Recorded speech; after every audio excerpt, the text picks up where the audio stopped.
KVS PRT 2022 में online correction को लेकर के बहुत ज़्यादा पैनिक सिचुएशन क्रिएट कर दिया गया है खुद केवीएस संस्था के द्वारा। क्योंकि जब आप किसी भी पोस्ट के लिए अप्लाई करते हैं तो उसके लिए जो मिनिमम एजुकेशनल क्वालिफिकेशन होता है उसी के डिटेल मांगे जाते हैं।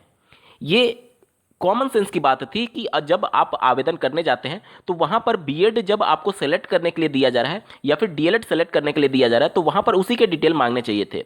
लेकिन अब सोशल मीडिया साइट्स पर हो रहा है, केवीएस संस्था के हेल्पलाइन नंबर के ऑडियो के माध्यम से ये बातें क्लियर हुई हैं कि वहां पर आपको अगर डीएलएड है तो इंटरमीडिएट के मार्क्स भरने हैं और अगर आप बीएड हैं तो ग्रेजुएशन के मार्क्स भरने हैं।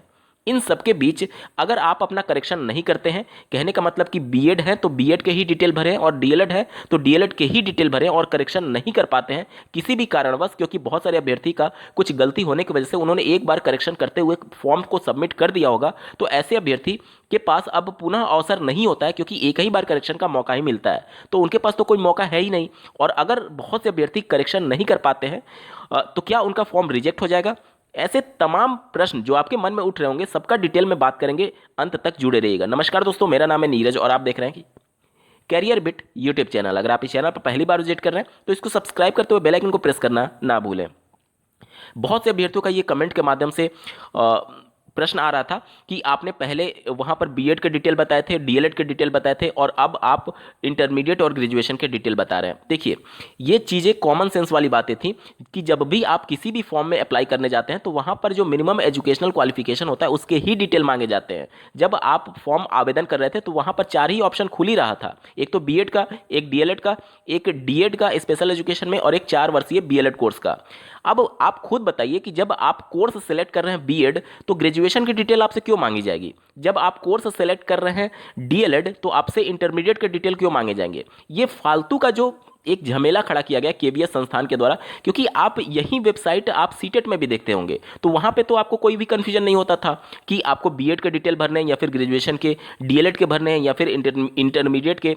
तो यहाँ पर जो सुबह के डेडिकेटेड वीडियो में मैंने आप सभी को चीज़ें अवगत कराई हैं वो केवीएस संस्थान क्या कह रही है उसके आधार पर अवगत कराया था मैंने आपको। मैं अभी भी इसी बात पर अड़ा हूँ कि वहां पर जो कॉमन सेंस वाली बात है या फिर बाय डिफॉल्ट वाली बात है वहां पर बीएड और डीएलएड के ही डिटेल भरने चाहिए। अब हालांकि केवीएस संस्थान क्या कह रही है क्या नहीं कह रही है वो उनका अपना पक्ष हो सकता है और ये सभी चीज़ें उतनी मायने भी नहीं रखती हैं, क्योंकि अगर ये सभी चीज़ें केवीएस संस्था ने पहले क्लियर नहीं किया तो ये उनकी जिम्मेदारी है। उन्होंने ऑफिशियल नोटिफिकेशन में इन सभी बातों का जिक्र किया ही नहीं कि वहाँ पर डिटेल किसके भरने हैं। जब आप हमसे पूछ रहे हैं कि मिनिमम एजुकेशनल क्वालिफिकेशन आपकी क्या है, बीएड या फिर डीएलएड, तो जाहिर सी बात है ना कि कोई भी अभ्यर्थी बीएड का ही डिटेल भरेगा। जब वहाँ पर मैं ऑप्शन बीएड सेलेक्ट कर रहा हूँ तो ग्रेजुएशन के डिटेल कैसे मेरे दिमाग में आएगा कि वहाँ पर ग्रेजुएशन के डिटेल भरने हैं? आप केवीएस संस्था वाले जितने भी ऑडियो वायरल हो रहे हैं इनके हेल्पलाइन नंबर से, वो जितने बंदों के पास जाएगा वो तो चलिए अपने फॉर्म को करेक्ट कर लेंगे, और जिनके पास वो ऑडियो नहीं जाएगा क्या उनका फॉर्म रिजेक्ट हो जाएगा? बिल्कुल भी रिजेक्ट नहीं रहेगा होगा। आप 100% ये माइंडसेट करके चलिए कि आपने वहाँ पर बीएड होते हुए ग्रेजुएशन के डिटेल भरे हैं या फिर बीएड के डिटेल भरे हैं। अगर आप डीएलएड होते हुए अगर आपने वहाँ पर डीएलएड के डिटेल भरे या फिर इंटरमीडिएट के डिटेल भरे, किसी का भी कोई भी फॉर्म केवल इस वजह से कि उन्होंने वहाँ पर बीएड या फिर डीएलएड या फिर इंटरमीडिएट ग्रेजुएशन के डिटेल भरे, इस वजह से किसी का भी फॉर्म रिजेक्ट नहीं होगा। देखिए, केवीएस संस्थान का अपना ये तर्क है कि वो चेक करना चाहते हैं कि आपकी इंटरमीडिएट या फिर ग्रेजुएशन में 50% मार्क्स है या नहीं। इसके लिए उन्होंने जो एक तरीके से हेल्पलाइन नंबर पर सूचना दी है, उस जो ऑडियो वायरल हो रहा है उसके माध्यम से वो कह रहे हैं कि वहाँ पर इंटरमीडिएट और ग्रेजुएशन के मार्क्स को भरना था क्योंकि वो 50% देखना चाहते हैं। तो ये तो चीज़ें काउंसलिंग में चेक होगी ना। वहाँ पर कोई गलती से अगर 50% नहीं है तो अगर वहाँ पर 50% डाल करके कर दिया तो क्या काउंसलिंग में उसको अलाउ कर दिया जाएगा? नहीं किया जाएगा, क्योंकि काउंसलिंग के दौरान आपके पास जो डिटेल होनी चाहिए वो उस समय चेक होती है कि आप मिनिमम एलिजिबिलिटी रखते हैं या नहीं। आप यहाँ पर मिनिमम एलिजिबिलिटी तो गलत भी भर सकते हैं कि आपका 50% से ज़्यादा है, तो क्या आपको उसी के बेस पर सिलेक्शन दे दिया जाएगा? नहीं दिया जाएगा। जो चीज़ें काउंसलिंग के दौरान होती है वहीं अप्रोप्रिएट मानी जाती है। उस दौरान आपको प्रूफ करना होगा कि आपका हाई स्कूल और माफ कीजिएगा इंटरमीडिएट और ग्रेजुएशन में 50% है। अगर वहां पर आप फेल्योर होते हैं प्रूफ करने से, यानी आपका कम होता है, तब आपका जो कैंडिडेट है वो कैंडिडेचर जो है आपका अभ्यर्थन जो है वो रिजेक्ट किया जाएगा। केवल एक आवेदन में कि आपने बीएड के डिटेल भरे हैं या फिर ग्रेजुएशन के डीएलएड के डिटेल भरे हैं या फिर इंटरमीडिएट के, इस बेस पर किसी का भी फॉर्म रिजेक्टेड नहीं होगा। ठीक है।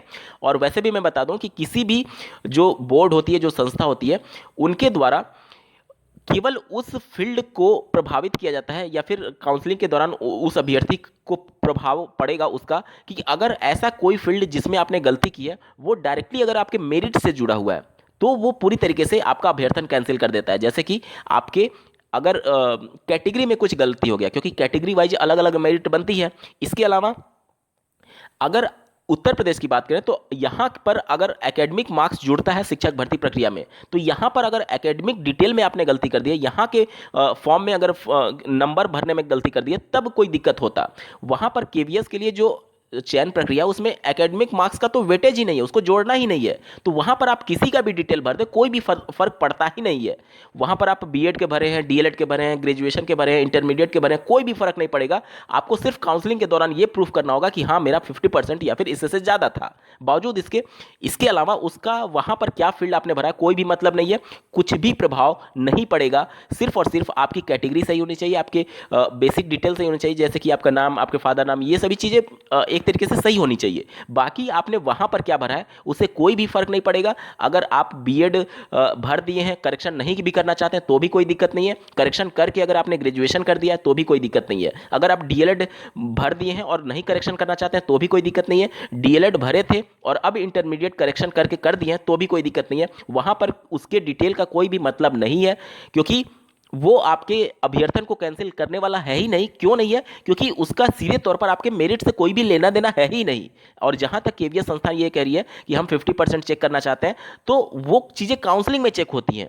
आप यहां पर गलती भी तो भर सकते हैं कि हाँ मेरा 50% से ज्यादा है, तो क्या आपको सिलेक्शन दे दिया जाएगा? नहीं दिया जाएगा, क्योंकि काउंसलिंग में जो चीजें आप प्रोड्यूस करेंगे वही अंतिम और एवं सर्वमान्य माना जाता है।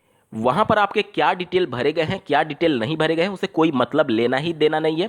आप सिर्फ और सिर्फ अपनी पढ़ाई पर ध्यान करें। ये सभी चीज़ें सिर्फ और सिर्फ पैनिक सिचुएशन क्रिएट हो रही है बेवजह। केवीएस संस्थान के द्वारा ये सभी चीज़ें क्रिएट की गई हैं और इसका और ज़्यादा कोई भी अर्थ है ही नहीं। क्योंकि अगर इनको ये सभी चीज़ें करनी थी तो इनको ऑफिशियल नोटिफिकेशन में मेंशन करना था। ये तो बाय डिफ़ॉल्ट है ना कि कोई भी जो मिनिमम एलिजिबिलिटी होती है उसी का तो कोई डिटेल भरेगा। और आप वहाँ पर बीएड सेलेक्ट करा रहे हैं और मांग रहे हैं ग्रेजुएशन के डिटेल। आप वहाँ पर इंटरमीडिएट डीएलएड सेलेक्ट करा रहे हैं और मांग रहे हैं इंटरमीडिएट के डिटेल। तो कोई भी कैसे समझ पाएगा कि आप एक्चुअली में मांग क्या रहे थे? इस वजह से देखिए लाखों की संख्या में अभ्यर्थियों ने आवेदन किया है, उसमें से ये मान करके चलिए कि जो ऑडियो वायरल हो रही है वो क्या लाखों अभ्यर्थियों तक पहुंचा होगा? क्या सब ने करेक्शन कर लिया होगा? तो बाय डिफॉल्ट जिसको समझ में आएगा कि जिसका मिनिमम एजुकेशनल क्वालिफिकेशन जो मांगा जाता है वहीं तो डिटेल भरेगा। बाकी आपको घबराने की बिल्कुल भी आवश्यकता नहीं। कुछ भी वहां पर आपने डिटेल भरा है वो 100% मान्य होगा। आप सिर्फ और सिर्फ अपनी पढ़ाई पर फोकस करिए, इन सभी फालतू की चीजों पर अपना समय व्यर्थ ना करें। ठीक है, इस वीडियो को देखने के लिए आपका बहुत बहुत धन्यवाद। भगवान करे आपका दिन शुभ हो।